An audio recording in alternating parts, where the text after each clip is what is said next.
My daughter moved to Europe and abandoned my grandson with me. With no money, I asked for $40 for formula, but I sent it to the wrong number. The reply was, "You are a warrior." The next day, $10,000 and a box at my door. I'm glad to have you here. Follow my story until the end and comment the city you're watching from so I can see how far my story has reached. I never thought my own daughter would look me in the eye and lie so convincingly.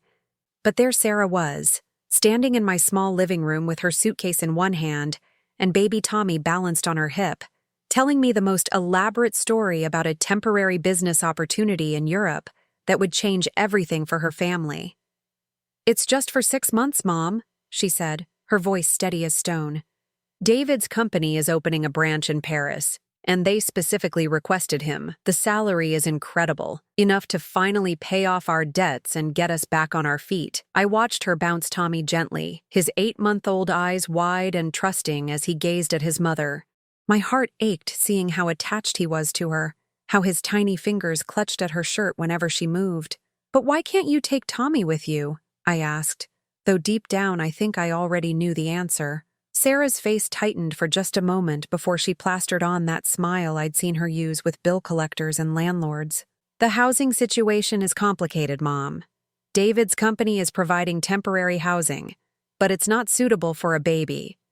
You know how these corporate arrangements are. Once we get settled and find our own place, we'll send for Tommy immediately." The way she said "send for Tommy" made my stomach churn, like he was a package to be shipped when convenient. "Sarah, honey, I'm already working 2 jobs just to keep up with my own bills. My arthritis medication alone costs more than I make some weeks. And now, with winter coming, the heating bills—" "Mom, please." Sarah's voice took on that edge it got when she was frustrated. "You raised me just fine on your own. Tommy's an easy baby. He sleeps through the night, and I've already bought enough formula and diapers to last a month. We'll send money as soon as David gets his first paycheck." I looked at Tommy, who was now reaching for me with chubby arms, making those soft baby sounds that melted my heart every time. How could I say no? He was my grandson, my flesh and blood. "Besides," Sarah continued, settling Tommy into my arms, "you've been saying how much you miss having a little one around. Remember how you used to tell me that the house felt too quiet after I moved out? That was 20 years ago," I wanted to say. I was 43 then, not 63 with arthritis in my hands, and a back that screamed at me every morning when I got out of bed. But Tommy snuggled against my chest, his warm little body fitting perfectly in the crook of my arm, and I felt that familiar surge of unconditional love that comes with being a grandmother. "6 months," I said firmly, "and you'll call every day to check on him." "Of course, Mom, every single day." That was 3 months ago. The calls stopped after the first week. Now, as I stood in the baby formula aisle at the grocery store, Tommy strapped to my chest in a carrier I'd bought secondhand, I felt the weight of that lie crushing down on me. My Social Security barely covered my rent and medications. The 2 jobs I worked, cleaning offices at night and watching Mrs. Peterson's elderly mother during the day, brought in just enough to keep the lights on. Tommy started fussing, his cries echoing through the store. Other shoppers glanced our way, some with sympathy, others with annoyance. I bounced him gently, whispering soothing words, but I knew what he needed. He was hungry, and I had exactly $12 in my wallet. Formula cost $18. I picked up the cheapest can, turned it over in my hands, reading the same nutrition label I'd memorized weeks ago. My arthritic fingers ached as I gripped the metal container, and for a moment, I considered putting it in my cart and hoping my card wouldn't be declined. Again. "Excuse me, ma'am." I turned to find a store employee, a young woman with kind eyes and a name tag that read Jessica. "Are you okay? You look a little pale." The concern in her voice almost broke me. When was the last time someone had asked if I was okay? When was the last time anyone had looked at me and seen more than just another struggling senior citizen? "I'm fine," I managed, though my voice came out shakier than I intended. Jessica glanced at Tommy, who had quieted but was still making those hungry whimpers that tore at my heart. "Is this your grandson?" I nodded, not trusting my voice. "He's beautiful. How old?" 8 months. The words felt heavy, loaded with all the responsibility I never asked for but couldn't abandon. Tommy chose that moment to let out a wail that could probably be heard 3 aisles over. Jessica's expression softened even more. "Listen," she said quietly, glancing around to make sure no one was watching. "My shift ends in 20 minutes. If you need to wait until your next check comes in, I understand. I've been there." The kindness of strangers. It was something I'd heard about but rarely experienced. Here was this young woman, probably making minimum wage herself, offering to help me in the only way she could. "Thank you," I whispered, "but I'll figure something out." And I would. I always did. I left the store empty-handed that day, Tommy's cries following me to the parking lot. In the car, I tried calling Sarah one more time, straight to voicemail. Again. "Hi, you've reached Sarah. I can't take your call right now, but leave a message and I'll get back to you as soon as possible." The same cheerful voice that had promised to call every day. The same voice that had assured me this was temporary. That night, as I gave Tommy a bottle made with the last of the formula, diluted just slightly to make it stretch, I made a decision that would change everything. I was going to swallow my pride and ask for help. My neighbor, Mrs. Chen, had always been kind, bringing me soup when I was sick, checking on me during bad weather. Surely she would understand. I stared at my phone for nearly an hour before I finally worked up the courage to type the message. My fingers, stiff with arthritis, moved slowly across the screen, each word feeling like an admission of failure. "Hi, Mrs. Chen. I hope you don't mind me asking, but I'm in a tight spot. Could I borrow $40 for baby formula? I can pay you back Friday when my check comes in. I'm so sorry to ask." My thumb hovered over the send button, 63 years old, and asking neighbors for money to feed my grandson. This wasn't how I'd imagined my golden years would look. Tommy was sleeping peacefully in the portable crib I'd set up in my bedroom, his tiny chest rising and falling in that perfect rhythm that only babies have. He'd been fussier than usual today, probably sensing my stress. Babies always know when something's wrong. I pressed send before I could change my mind. The response came back so quickly it made me jump. "You are a warrior woman." I frowned at the screen. That didn't sound like Mrs. Chen at all. She was sweet but formal, and English wasn't her first language. This message was too confident, too. American. Before I could process what was happening, my phone buzzed with another notification. This time, it was my banking app. "Deposit $10,000, 00." I stared at the screen, certain I was hallucinating from exhaustion. $10,000. That couldn't be right. I closed the app and opened it again. The number was still there. My hands started shaking so badly I nearly dropped the phone. This had to be a mistake. Banks didn't just deposit $10,000 into accounts by accident, did they? I scrolled back to the text message, checking the number I'd sent my plea to. It wasn't Mrs. Chen's number. In my desperation, I'd somehow sent my most humiliating moment to a complete stranger, and that stranger had just sent me $10,000. My first instinct was panic. This was too much money to be a mistake, which meant it was either illegal or there were strings attached. Big, dangerous strings. I'd heard about scams where people sent money and then demanded it back with interest, claiming you'd stolen from them. I tried calling the number. It rang once and went straight to voicemail. No greeting, just a beep. "Hello," I said, my voice barely above a whisper. "I think there's been a mistake. I sent you a text by accident, and now there's money in my account that doesn't belong to me. Please call me back so we can fix this." I hung up and immediately called my bank. After 20 minutes of being transferred between departments, I finally reached someone who could access my account. "Mrs. Williams, I show a legitimate wire transfer from a verified account. The transaction is clean and complete." "But I don't know who sent it," I protested. "It has to be a mistake. The sender would have needed your full name and account number to complete the transfer. Are you sure you don't know who might have sent this?" I wasn't sure of anything anymore. That night, I lay awake staring at the ceiling while Tommy slept beside me. The money was real. Whoever had sent it knew exactly who I was and where to find me. The thought should have terrified me, but instead, I felt something I hadn't experienced in months: hope. With $10,000, I could buy formula. I could pay my rent 3 months in advance. I could get my prescription filled without having to choose between medication and groceries. But it felt wrong. This wasn't my money.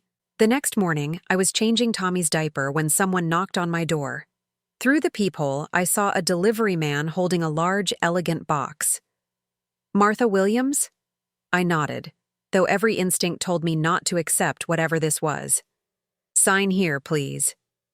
The box was heavy, wrapped in expensive-looking paper with a silver ribbon. There was no return address, just my name written in elegant script across a cream-colored card. Inside, nestled in tissue paper, were the most beautiful baby clothes I'd ever seen.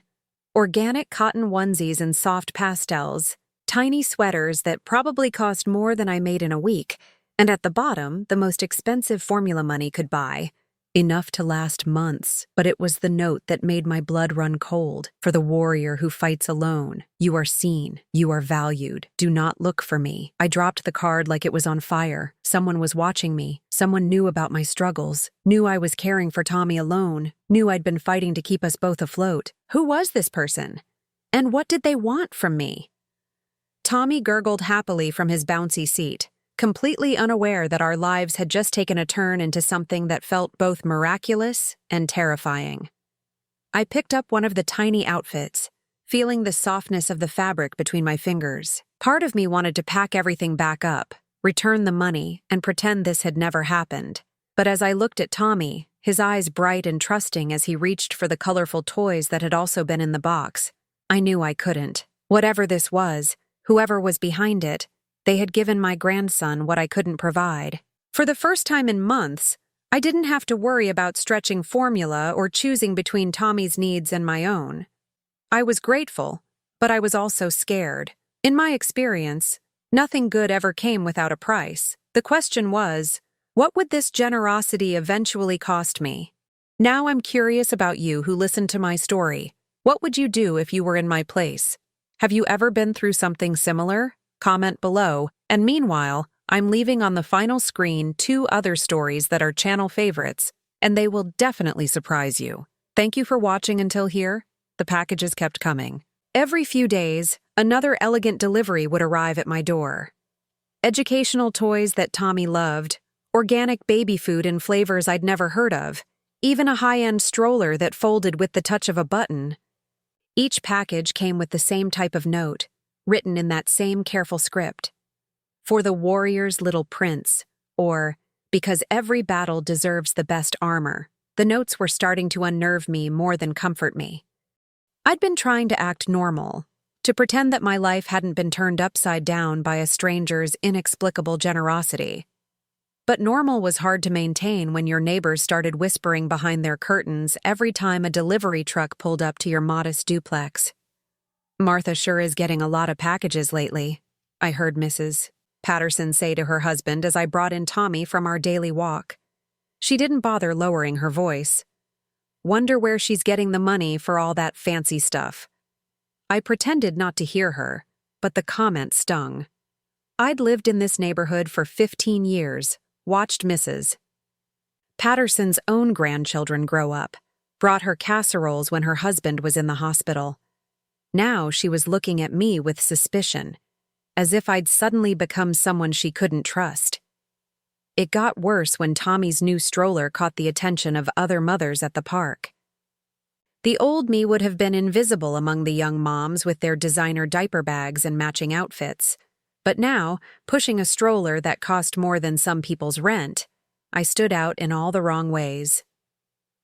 "That's a bugaboo fox," one mother said to another, loud enough for me to hear. "Those retail for like $1,500. Must be nice to have family money." Family money. If only she knew that my family had abandoned me with their responsibility while they lived it up in Europe. I tried calling Sarah again that afternoon. This time, the call went through. "Mom!" Sarah's voice was bright, too bright, with laughter and music in the background. "How's my baby boy doing?" "He's fine. No thanks to you," I said, trying to keep the bitterness out of my voice. "Sarah, it's been 3 months. When are you coming back for him?" There was a pause, and I could hear her moving away from whatever party or gathering she was at. "Actually, Mom, that's why I'm calling. David's assignment got extended.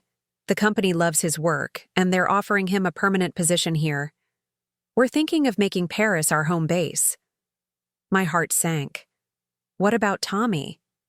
"Well, That's the thing. We'd love to bring him over, but the paperwork for infant immigration is so complicated. And honestly, he's doing so well with you. You always said I was too young when I had him, that I didn't know what I was doing. This way, he gets the stability he needs. I felt the familiar burn of being manipulated, of having my own words twisted and used against me. Yes, I'd worried when Sarah got pregnant at 26 with a man she'd only known for 8 months. Yes, I'd suggested they wait, get more established, but I'd never said she was unfit to be a mother. Sarah, I'm 63 years old. I'm working 2 jobs just to keep food on the table. I can't raise a baby. But you're doing such a great job. Her voice had that wheedling quality it got when she wanted something. And didn't you say you were lonely after I moved out? Now you have Tommy to keep you company. The manipulation was so obvious it made me sick. She was rewriting history, making it sound like this arrangement was some kind of gift she was giving me instead of an abandonment. I need you to send money for his care, I said firmly. Diapers, formula, doctor's visits. It all costs money I don't have. Of course, Mom. David's first real paycheck should come through next month. We'll send something then. Next month? Always next month. After I hung up, I sat on my couch holding Tommy, who was happily chewing on a teething ring that had come in one of the mysterious packages. He looked up at me with those trusting blue eyes, completely unaware that his mother had just formally abandoned him. That evening, I was giving Tommy his bath when I heard a car door slam outside. Through the bathroom window, I could see a black sedan parked across the street. The windows were tinted, and I couldn't make out who was inside, but something about it made my skin crawl. The car stayed there for almost an hour. I called the police, but by the time they arrived, the sedan was gone. The officer, a tired-looking man in his 40s, took down my information with obvious reluctance. Has anyone threatened you directly, ma'am? No, but someone's been sending me packages, and now there's a car watching my house. Packages? What kind of packages? I hesitated. How could I explain that a stranger had been showering me with expensive gifts without sounding either crazy or suspicious? Baby supplies. For my grandson. The officer looked around my modest living room, taking in the expensive stroller, the high-end toys scattered around, the designer diaper bag hanging by the door. And you don't know who's sending them? No, I think someone might have the wrong address. Even as I said it, I knew how ridiculous it sounded. Wrong address, but they knew my name. Wrong address, but everything was perfectly suited to Tommy's age and needs. The officer closed his notebook. Ma'am, unless someone makes direct threats or you see them on your property, there's not much we can do. Maybe you have a secret admirer. He chuckled at his own joke, completely missing the fear in my eyes. After he left, I double-checked all the locks and closed every curtain in the house. Tommy fussed more than usual that night, picking up on my anxiety.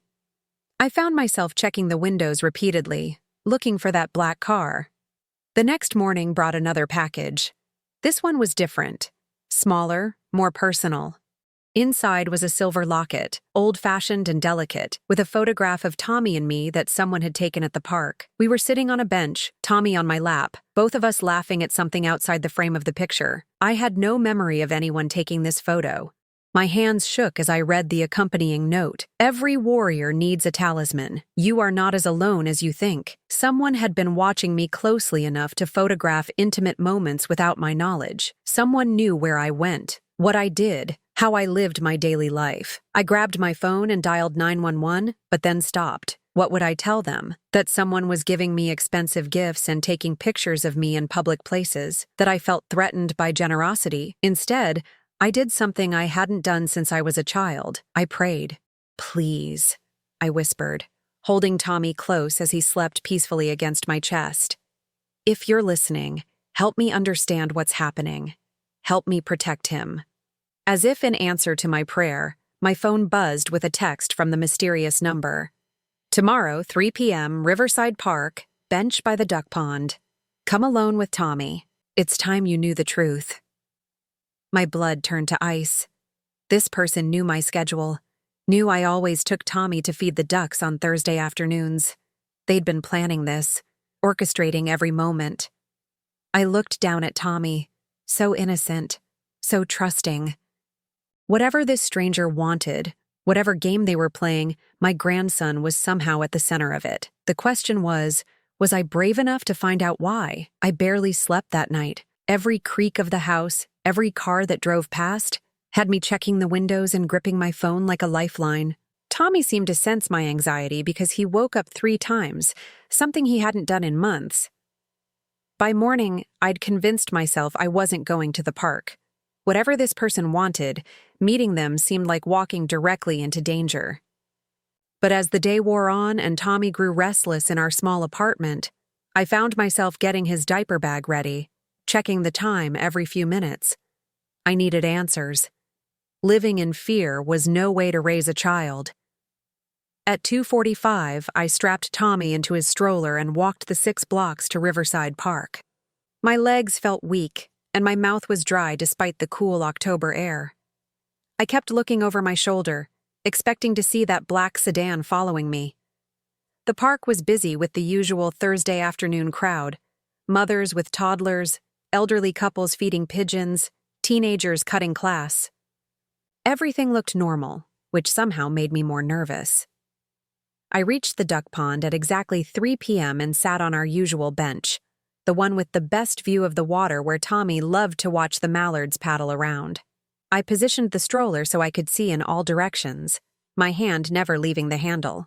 Mrs. Williams, I spun around to find a man approaching from behind a large oak tree. He was older than I'd expected, probably in his late 60s, with silver hair and kind eyes behind wire-rimmed glasses. He wore a simple navy jacket and khaki pants, the kind of outfit you'd see on any grandfather spending time at the park. This wasn't the dangerous stranger I'd been imagining.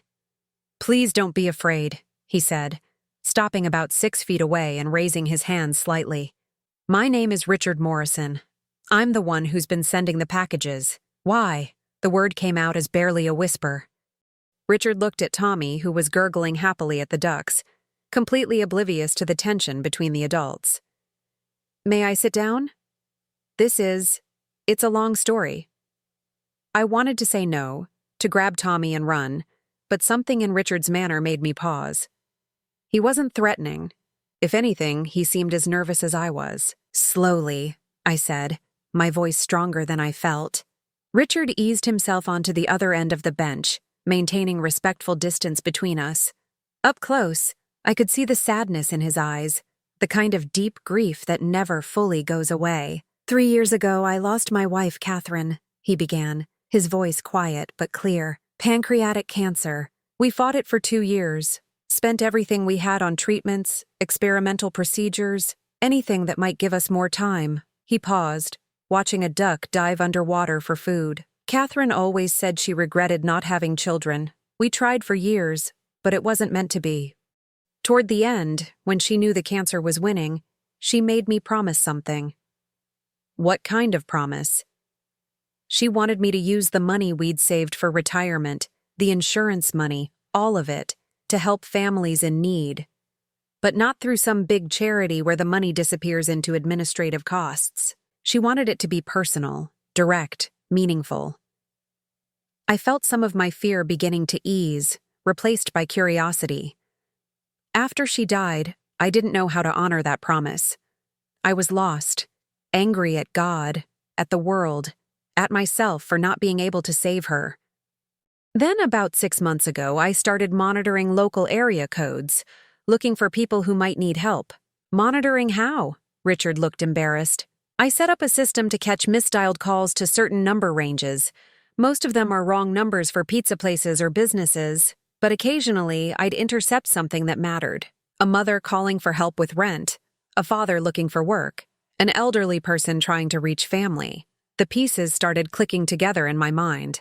My text about the formula went to one of the numbers I monitor instead of your neighbors. When I read it, when I saw the desperation and love in those few words, I knew I'd found what Catherine wanted me to find. I stared at him, trying to process what he was telling me. "So you investigated me?" "I had to make sure the need was real, that you weren't running some kind of scam.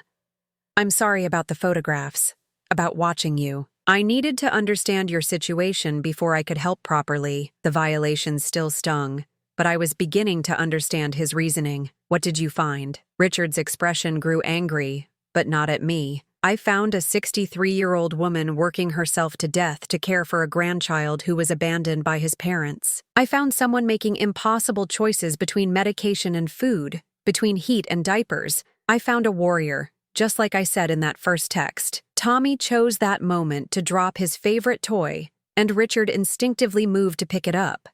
When he handed it back, his eyes lingered on my grandson's face with such tenderness that I felt something shift in my chest. I also found records showing that your daughter and her husband have been posting pictures from expensive restaurants and luxury hotels all over Europe, Richard continued, his voice hardening, while you've been struggling to afford formula. Hearing it stated so bluntly made me feel ashamed and angry at the same time. I don't understand why you care. You don't know us. Because Catherine would have cared, and because Richard hesitated, then continued, because I see her in you. The same strength, the same refusal to give up even when everything seems hopeless. We sat in silence for a while, watching the ducks and listening to Tommy's happy babbling. The October sun was starting to set, casting golden light across the pond. What do you want from us? I finally asked. Richard turned to look at me directly. I want to help. No strings attached, no expectations. I have more money than I could spend in 3 lifetimes, and no family to leave it to. Catherine made me promise to use it to make a difference, and helping you and Tommy feels like the most important thing I could do with it. And if I say no, then I'll respect that. The money I've already sent is yours regardless. But I hope you won't say no, Martha. I hope you'll let me be part of Tommy's life, and yours. There was something in the way he said it that made me look at him more carefully. This wasn't just about honoring his wife's wishes anymore. This was about a lonely man who had found purpose in helping us. I need time to think about this, I said. Richard nodded, standing up slowly. Of course, but Martha, there's something else you should know. I hired a private investigator to look into your daughter's situation in Europe. My heart stopped. What did you find? Sarah and David aren't just extending their stay by choice. They've been lying to you about everything. David never had a job in Paris. They're living off credit cards and borrowed money, staying in cheap hostels and pretending to have a glamorous life on social media. The world seemed to tilt sideways. What are you saying? I'm saying they abandoned Tommy not because of work, but because they couldn't handle being parents. And now they're in so much debt that even if they wanted to come back, they probably can't afford to. Richard reached into his jacket and pulled out a thick manila envelope. It's all in there. Financial records, social media investigations, everything. I'm sorry, Martha. I know this isn't what you wanted to hear. As he walked away, leaving me alone on the bench with Tommy and the devastating truth about my daughter, I realized that everything I thought I knew about my situation was a lie. But for the first time in months, I wasn't facing the truth alone. I spent 3 sleepless nights reading through Richard's evidence about Sarah. The photos were the worst part. Images pulled from her social media accounts showing her and David laughing over wine at outdoor cafes, posing in front of monuments, living the carefree life of young travelers while I scraped together enough money for Tommy's next meal. But it was the financial records that really broke my heart. Credit card statements showing they'd maxed out every account. Hotel bills that revealed they weren't staying in the luxury accommodations their Instagram posts suggested, but in hostels and cheap motels. Records of bounced checks, declined payments, mounting debt. They hadn't abandoned Tommy for a better life. They'd abandoned him because they were running from their responsibilities, and taking care of a baby didn't fit with their fantasy of escaping reality. On the 4th day, Richard called. Martha, I know this is a lot to process. Would you like to meet again? Maybe somewhere more private this time? I looked around my small apartment, at Tommy playing on a blanket surrounded by the expensive toys Richard had sent. You can come here, I said. I think we need to talk. When Richard arrived that evening, he looked different than he had at the park. Less formal, more vulnerable. He wore a simple sweater and jeans, and he'd brought a bouquet of flowers, not expensive roses or exotic orchids, but cheerful daisies from the grocery store. For you, he said, seeming almost shy as he handed them over. Catherine always said daisies were honest flowers. No pretense, just simple beauty. I put them in an old mason jar, the only vase I owned, and felt something warm spread through my chest.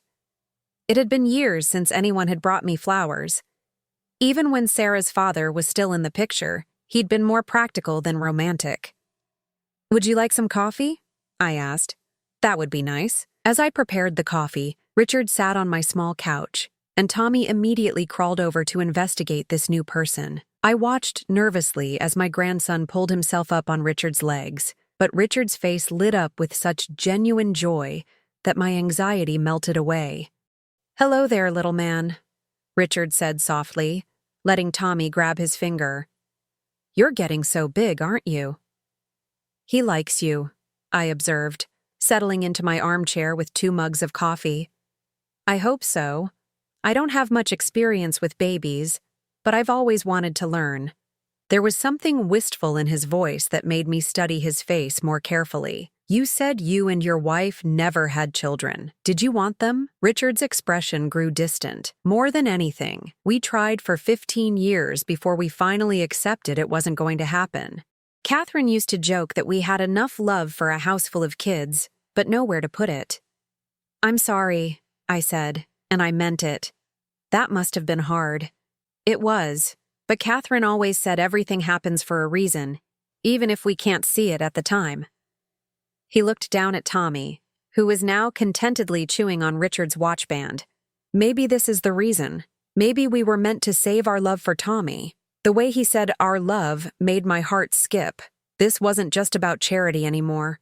Richard was talking about something deeper, more permanent. "Richard," I said carefully, "what exactly are you suggesting?" He took a deep breath, as if he'd been preparing for this question. "I'm suggesting that you don't have to do this alone anymore. I'm suggesting that maybe Tommy needs a grandfather figure, and maybe I need to feel useful again. And what about me? What do I need?" Richard met my eyes directly. "I think you need someone who sees how strong you are, how much you've sacrificed, how much you love that little boy. I think you need someone who wants to help carry the load instead of adding to it." I felt tears building behind my eyes. When was the last time anyone had acknowledged what I'd been carrying alone? "I know this is sudden," Richard continued. "I know you barely know me. But Martha, I haven't felt this alive, this purposeful since Catherine died. Helping you and Tommy, it's given me something to wake up for." Before I could respond, my phone rang. Sarah's number flashed on the screen. "Answer it," Richard said quietly. "It's time to hear what she has to say." I accepted the call, putting it on speaker so Richard could hear. "Mom!" Sarah's voice was strained, different from the carefree tone I'd heard before. "How's Tommy doing? Is everything okay?" "Everything's fine, Sarah. We're managing." "Listen, Mom. I need to ask you something, and please don't be mad. David and I are having some financial difficulties over here. The job situation isn't as stable as we thought, and we were wondering, could you possibly lend us some money just to get us through the next few weeks?" I looked at Richard, who was shaking his head in disbelief. "How much money, Sarah?" "Well, we owe about $3,000 on our credit cards, and our rent is due, and we need plane tickets if we're going to come home for Christmas." "Wait," I interrupted. "Come home for Christmas? What about Tommy?" There was a pause. "What about him? Are you planning to take him back?" Another pause, longer this time. "Mom, we've been talking, and honestly, Tommy is doing so well with you. You're amazing with him, and he's so attached to you now. We were thinking maybe it would be best if he just stayed put for a while longer." I felt Richard's hand touch my shoulder, steady and supportive. "Sarah," I said, my voice stronger than it had been in months, "let me ask you something. Do you love your son?" "Of course I love him. What kind of question is that? Then why haven't you sent a single dollar to help with his care? Why haven't you called to check on him in 2 weeks? Why are you asking me for money when you know I'm barely making ends meet taking care of the child you abandoned?" "I didn't abandon him. I left him with his grandmother who loves him." "You lied to me, Sarah. You lied about David's job, about the temporary housing, about coming back in 6 months. You've been posting pictures of your European vacation while I've been choosing between my arthritis medication and Tommy's formula." I could hear Sarah crying on the other end of the line, but for the first time, her tears didn't manipulate me into backing down. "Mom, please, We're desperate. We just need help getting back on our feet, and then we can figure out what's best for Tommy. No, Sarah. I'm done being your safety net while you pretend to be living your best life. If you want to be Tommy's mother, then come home and be his mother. If you want to keep playing house in Europe, then sign over guardianship to me legally, so I can make medical decisions and get him enrolled in daycare. You can't give me an ultimatum. I'm not giving you an ultimatum. I'm telling you the truth. Either you're Tommy's mother or you're not. You can't be both when it's convenient. Richard squeezed my shoulder, his eyes shining with pride. I need time to think, Sarah said, her voice small. You've had 9 months to think. Figure it out, Sarah. But don't call me asking for money again until you've decided whether you want to be a mother or a tourist. I hung up before she could respond. The apartment fell silent except for Tommy's happy babbling as he played with the blocks Richard had brought him. That was incredibly brave, Richard said softly. That was long overdue, I replied, surprised by how liberated I felt. Richard stood up and walked to the window, looking out at the street where we'd first met. Martha, I want to ask you something, and I want you to know there's no pressure either way. My heart started beating faster. I've been alone for 3 years. You've been essentially alone for 9 months. We're both too old for games and too tired for anything that isn't real. He turned to face me. What would you think about not being alone anymore? I looked at this kind man who had appeared in my life like an answer to prayers I'd been too proud to voice. Are you asking me on a date, Richard Morrison? He smiled and his whole face transformed.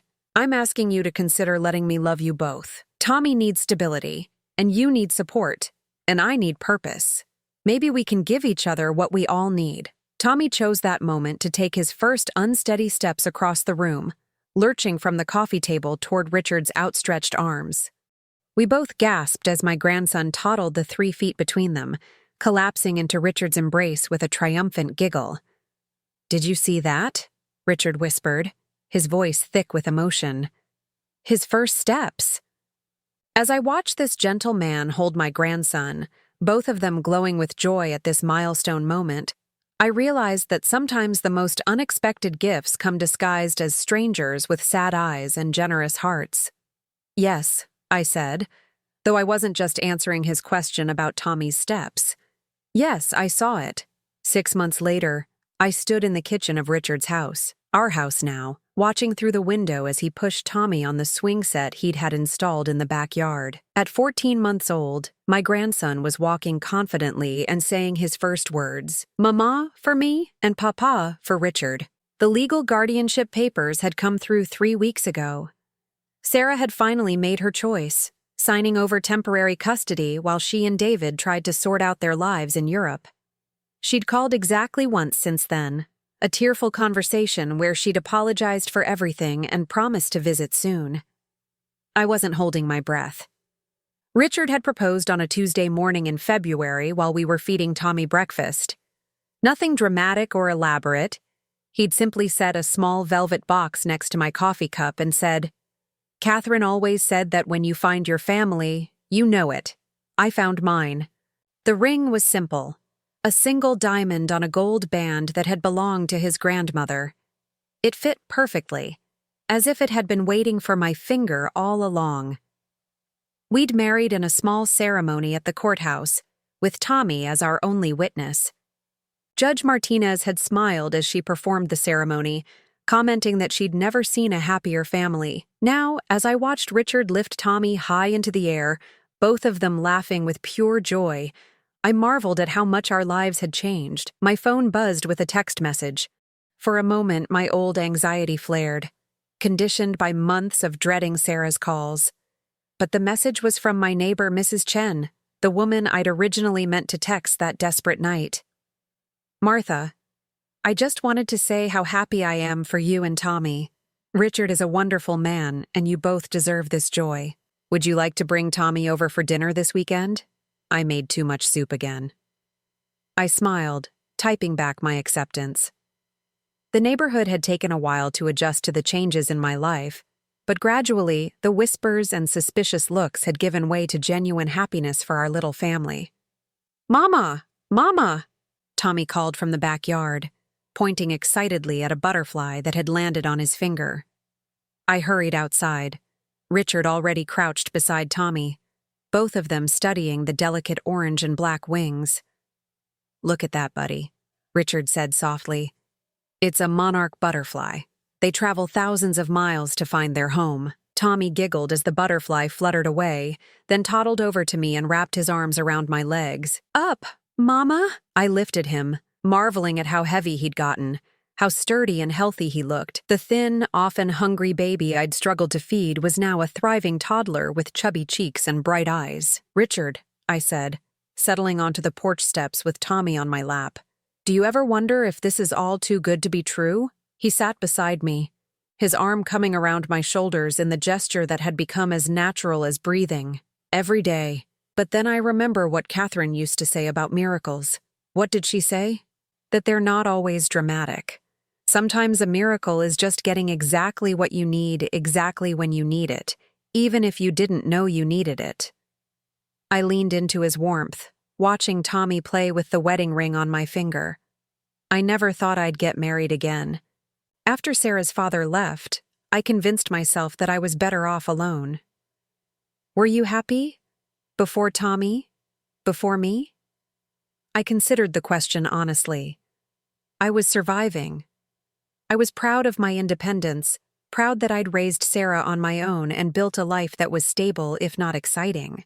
But happy? I don't think I remembered what that felt like. Richard pressed a kiss to the top of my head. "And now I wake up every morning grateful, not just for the financial security, though that's wonderful, but for this, for having someone to share Tommy's milestones with, someone to worry with when he's teething, someone to laugh with when he does something adorable, someone to grow old with," Richard added quietly. "We're already old," I pointed out, making him chuckle. "We're seasoned. There's a difference." Tommy had fallen asleep against my chest, his small fist clutched around my finger. The afternoon sun was warm on our faces, and somewhere in the distance, I could hear the sound of children playing. "Martha," Richard said, his voice careful, "I got a call from my lawyer today." My contentment wavered. "About what?" "About making this permanent. The adoption process, I mean. If you're comfortable with it, I'd like to legally adopt Tommy, give him our name, make sure that no matter what happens with Sarah in the future, he has the security of knowing where he belongs." Tears pricked my eyes.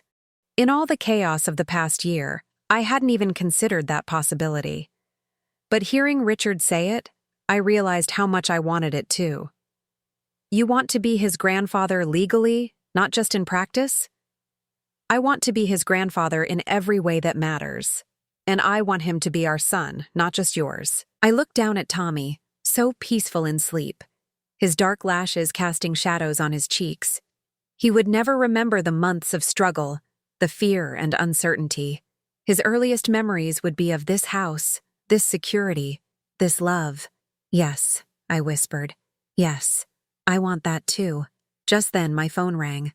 Sarah's number appeared on the screen, and for the first time in months, I didn't feel that familiar dread. "Answer it," Richard said gently. "Whatever she has to say, we'll handle it together." I accepted the call, but didn't put it on speaker this time. Tommy was sleeping, and Richard was beside me. I was ready to face whatever came next. "Hi, Sarah." Mom. Her voice was different, quieter, more mature somehow. "How are you? How's Tommy?" "We're doing well. Very well, actually. I saw the pictures you posted on Facebook of Tommy with the man you married. He looks happy." I glanced at Richard, who was listening but giving me the space to handle this my way. "He is happy. We all are."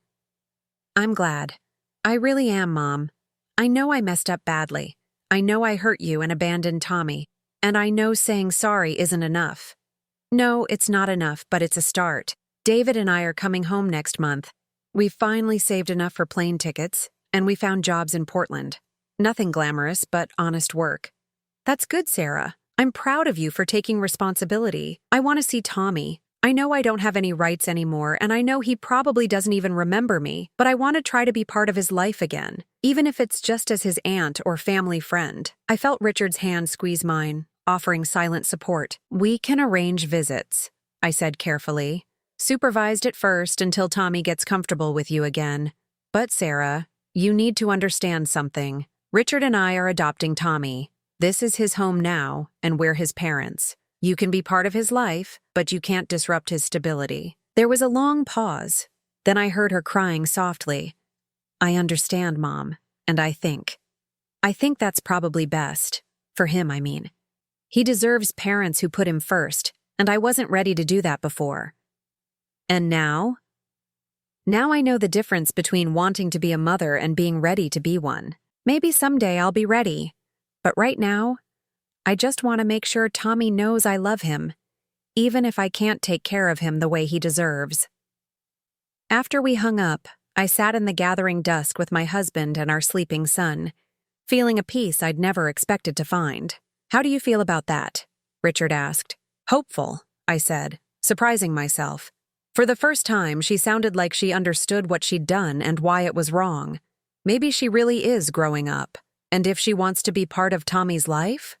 I looked at the man who had given me everything I'd never dared to hope for. Then she'll learn that love isn't just a feeling. It's a choice you make every day, in big ways and small ways. It's choosing to get up in the middle of the night when he's sick. It's choosing to put his needs before your wants. It's choosing to stay when things get hard. Richard smiled, understanding the deeper meaning in my words. It's choosing each other. It's choosing each other, I agreed. As the stars began to appear in the darkening sky, I realized that sometimes the most beautiful love stories aren't about young passion or dramatic romance. Sometimes they're about two people who have lived long enough to know what really matters, finding each other when they need it most. Sometimes they're about a warrior woman who thought she'd fight alone forever, discovering that the greatest victories are the ones shared with the people who choose to stay and fight beside you. Tommy stirred in my arms, opened his eyes, and smiled sleepily at the two faces looking down at him with such love. Mama, Papa, he whispered, then closed his eyes and went back to sleep. We were home.